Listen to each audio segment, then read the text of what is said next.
Kaligtasan ng mga pasaherong bibiyahe ngayong Kapaskuhan, tiniyak ng mga otoridad.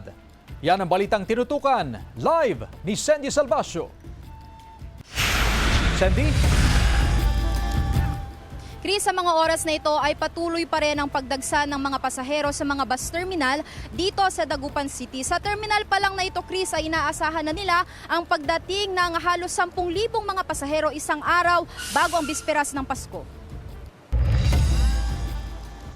Hinigpitan pa ng LTFRB Region 1 ang inspeksyon sa mga bumabiyahing bus ngayong Kapaskuhan. Sa Dagupan City, alas 8 pa lang ng umaga kanina, dagsana ang mga pasaherong magsisiuwian sa kani-kanilang mga probinsya. Sine-check namin if may dala silang first aid kit, mga early warning device, if working yung kanilang mga CCTV, GPS, yung kanilang mga, anong tawag mo doon, yung emergency glass. Ang inspeksyon ay bahagi ng ipinatutupad na Oplan Kapaskuhan ng ahensya.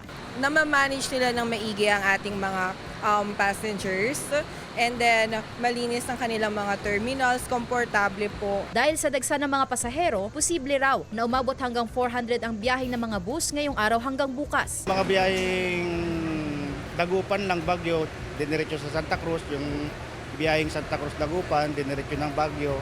Meron din yung biyaheng Zambales, binigyan ng special permit sa Cagayan para iniroute sila. May special permit naman daw kaya hindi magiging problema ang bilang ng mga bus na babiyahe ngayong Kapaskuhan. Ang mag-anak ni Brianna humabol sa biyahe papuntang Itogon, Benguet bago ang bisperas ng Pasko.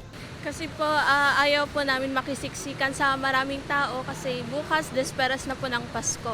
Tapos ayaw po namin ma-traffic at ma-hassle. Sa dami ng mga biyahero, bumaba na sa 10 to 15 minutes ang trip interval na dating 30 minutes. Fully book na rin ang ilang biyahe papuntang Cagayan.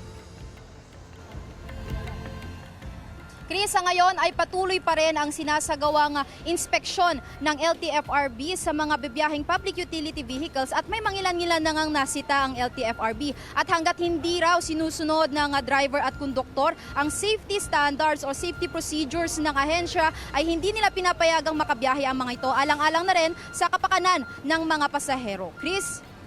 Maraming salamat, Sandy Salvacio.